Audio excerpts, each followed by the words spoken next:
दोस्तों, आज हम लोग उत्तर प्रदेश के चुनाव पर जो चर्चा कर रहे थे, उसके अगले अंश के बारे में बात करेंगे। अब तक हम लोगों ने चर्चा किया कि संविधान के अनुसार आपको किस तरह के लोगों को वोट देना है, कैसे राजनीति की गंगा को शुद्ध करना है। इधर पिछले 2.5 साल से और विशेष रूप से पिछले 3 महीने से, जब से हम लोग गांव-गांव, जगह-जगह जाकर प्रत्याशियों की तलाश में लगे हुए हैं, जब से सर्वोदय भारत पार्टी का रजिस्ट्रेशन हुआ और कैंडिडेट्स की तलाश में निकले हुए हैं, अच्छे से अच्छे, जैसा कि संविधान सभा ने चाहा था, ईमानदार, चरित्रवान, संवेदनशील लोग। तो एक बड़ा विचित्र अनुभव हुआ जो आपके साथ शेयर करना चाहते हैं। बहुत सारे लोग जो कई गंभीर मुद्दों पे आंदोलन कर रहे हैं, राजनीति की शुचिता पर भी आंदोलन कर रहे हैं और जन मुद्दों पर आंदोलन कर रहे हैं, जब उनसे हम लोगों ने रिक्वेस्ट किया, आग्रह किया कि आप राजनीति में चलें, तो उनका रुख बड़ा नकारात्मक रहा। उन्होंने कहा कि एक तो राजनीति गंदी है, वहाँ जाकर क्या होगा। दूसरा, जो चौंकाने वाली बात थी, कि अगर हम राजनीति में चले गए तो हमारे इस आंदोलन का क्या होगा।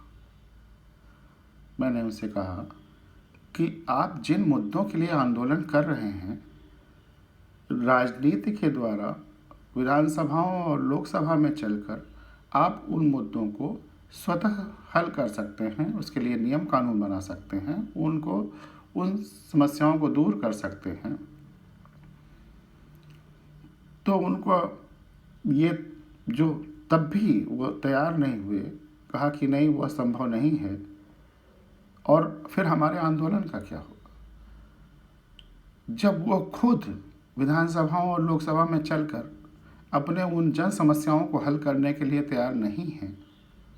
फिर जो आज विधानसभा और लोकसभा में हैं, वह कैसे तैयार होंगे। यह बहुत बड़ा संकट है और इसके लिए जो जन आंदोलन से जुड़े हुए लोग हैं, सामाजिक कार्यकर्ता हैं या सामाजिक आंदोलनकारी हैं, मैं उनकी भावना को प्रणाम करता हूँ। लेकिन लोकतंत्र में चुनाव और चुनावों के द्वारा जो परिवर्तन आते हैं विधानसभाओं और लोकसभा में, वो एक सुनहरा अवसर है उनके लिए कि वह जन आंदोलनों के द्वारा अगर व्यवस्था को मनवाने की कोशिश कर रहे थे अपने मुद्दों के लिए और व्यवस्थाएं तैयार नहीं हुई, तो वो चुनाव में भाग लें, व्यवस्था के अंदर आकर उन चीज़ों को दूर करें, उन कमियों को दूर करें जिसके लिए वो आंदोलन कर रहे थे। ये उन आह्वान है उनका। और मुझे इस बात का दुख रहा कि पिछले 3-4 महीनों गंभीर रूप से गांव-गांव, शहर-शहर जाकर हम लोगों ने जो भी ऐसे लोगों को ढूंढा और उनसे रिक्वेस्ट किया, तो उनका ज़्यादातर का रिस्पांस नेगेटिव रहा। और उन्होंने जब ये कहा कि हमारे आंदोलनों का क्या होगा, तो ये तो ऐसा लगा कि जैसे उनके लिए समस्याओं का निदान आवश्यक नहीं है, आंदोलन आवश्यक है। ये तो जैसे डॉक्टर कहे कि अगर मरीज़ का स्वस्थ हो जाना उतना ज़रूरी नहीं है, लेकिन डॉक्टर कहे कि हमारा दवा चलते रहना चाहिए, हमारा दवा का कोर्स चलते रहना चाहिए, मरीज़ स्वस्थ हो जाएगा तो हम दवा कैसे देंगे। जब निदान से ज़रूरी, समस्याओं के हल से ज़्यादा ज़रूरी उनका आंदोलन हो जाता है, ये बहुत दुखद स्थिति है और इस पर सारे आंदोलनकारियों को एक बार फिर से सोचने की ज़रूरत है।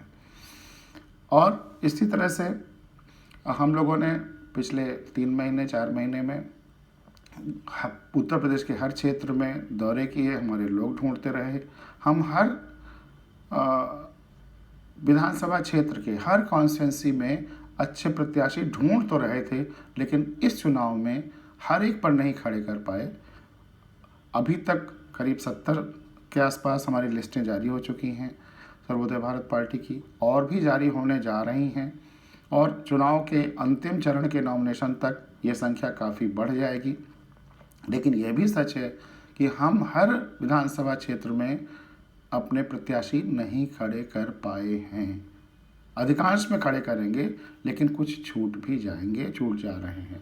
तो हमारा आग्रह सारे उत्तर प्रदेश के मतदाताओं से है कि जहां हम अच्छे चरित्रवान, ईमानदार, संवेदनशील प्रत्याशी सर्वोदय भारत पार्टी की आपको नहीं मिल रही है, नहीं खड़े कर पा रहे हैं, वहाँ भी आपको वोट देना है।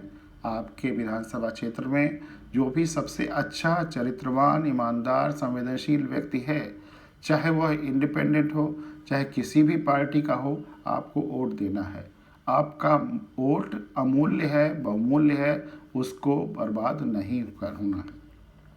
एक और बहुत ज़रूरी बात है, आपको यह सोचकर वोट नहीं देना है कि यह कैंडिडेट जिताऊ है इसलिए इसको वोट दे दें, और अगर जिताऊ कैंडिडेट को वोट नहीं देंगे तो हमारा वोट बर्बाद हो जाएगा। विश्वास मानिए, जनतंत्र में कोई भी दिया गया वोट बर्बाद नहीं होता। वह राजनीति की गंगा में अपना विशेष स्थान रखता है। अगर आपके वोट से एक अच्छा चरित्रवान, ईमानदार, संवेदनशील प्रत्याशी अधिक वोट पाकर हारता भी है तो उसके दोहरे लाभ होते हैं। पहला, उसको खुद ये हौसला होता है कि इतने लोगों ने मुझ पर विश्वास किया, वह अगली बार और उत्साह के साथ, शायद उसके प्रचार में कमी रह गई होगी, वह और उत्साह के साथ घर घर जाएगा, जनसंपर्क बनाए रहेगा और लगातार आपकी सेवा में लगा रहेगा। और दूसरी बात, अगर ज़्यादा वोट पाकर अच्छे लोग चुनाव हारते भी हैं तो जो और तमाम सारे अच्छे लोग चुनाव लड़ने के सोच रहे थे वो भी मोटिवेटेड होंगे और अगली बार चुनाव में भाग लेंगे। तो इसलिए और ज़रूरी है कि आप जिताऊ कैंडिडेट मत ढूंढिए। जो भी आपके आसपास सबसे अच्छा चरित्रवान, ईमानदार, संवेदनशील व्यक्ति है, प्रत्याशी बना हुआ है, उसको वोट दीजिए। जाति से ऊपर उठकर, धर्म से ऊपर उठकर, समूह से ऊपर उठकर और लोभ और लालच से ऊपर उठकर, इन सब चीज़ों के मुद्दों के आधार पे आपने अब तक अगर चुना भी है और आपके द्वारा चुना गया प्रत्याशी आपका भला नहीं कर पाया है तो पुनर्विचार का समय है, दोबारा सोचने का समय है। आप दोबारा गहराई से सोचिए और अच्छे से अच्छे प्रत्याशियों को वोट दीजिए। एक और बहुत महत्वपूर्ण बात है कि अगर अच्छे चरित्रवान, ईमानदार व्यक्ति चुनकर नहीं आएंगे तो हमारे लोकतंत्र की गंगा अशुद्ध ही रहेगी, वो ठीक नहीं होगी। और एक इसमें बहुत महत्वपूर्ण बात मैं आपको याद दिलाना चाहता हूँ, आप जानते होंगे एक बार 1953-54 में ही अंबेडकर साहब ने गुस्से में आकर कह दिया था कि हमें अपने संविधान को जला देना चाहिए। उनके बहुत सारे लोगों ने कहा कि आप तो संविधान की मसौदा कमेटी के अध्यक्ष रहे हैं और आप कैसे ऐसी बातें कर रहे हैं। तो उन्होंने कहा इसका जवाब मैं लोकसभा में दूंगा, और उन्होंने लोकसभा में बाकायदा एक बड़ा स्टेटमेंट दिया है, वो बहुत महत्वपूर्ण है, सुनने लायक है, आप कभी नेट पर भी सर्च करके सुनिएगा। उन्होंने कहा कि हम लोगों ने बहुत मन से अपना संविधान बनाया, डूब करके गहराई से देश के बारे में लगातार सोचते हुए, लेकिन अगर कुछ लोग, कुछ कार्यकर्ता एक बड़ा सा मंदिर बनाएं और उस मंदिर में देवता के स्थान पर राक्षस आकर रहने लगें तो उन कार्यकर्ताओं के मन में क्या इच्छा होगी, उन मिस्त्रियों के मन में क्या इच्छा होगी। तो हम लोग ने इतने मन से एक लोकतंत्र का मंदिर का निर्माण किया। ये संस्थाएं, चाहे विधानसभा, लोकसभा या गांव पंचायतें, ये सब लोकतंत्र के मंदिर हैं। और यहाँ पर संविधान निर्माताओं ने चाहा था कि अच्छे चरित्रवान, संवेदनशील लोग आकर रहें, लेकिन अंबेडकर साहब ने कहा जब वहाँ राक्षस आकर रहने लगे तो फिर मंदिर बनाने वालों के मन में क्या इच्छा होगी। उसी पीड़ा के साथ मैंने कहा था कि संविधान को जला देना चाहिए। तो उस भावना को समझिए। और अपनी आवश्यकताओं को समझिए। उसके अनुसार संविधान के अनुसार, चाहे विधानसभा का चुनाव हो, चाहे लोकसभा का चुनाव हो, गांव पंचायतों का चुनाव हो, उन मंदिरों में अच्छे से अच्छे लोगों को ले चलिए। उसमें किसी गलत काम करने वाले या गलत तरीके से प्रचार करने वाले या छलने वाले या लूटने वालों को मत पहुंचाइए। एक बार फिर आप लोगों को बहुत बहुत धन्यवाद और शुभकामनाएं कि प्रदेश और देश का भविष्य अच्छा हो। बहुत बहुत धन्यवाद।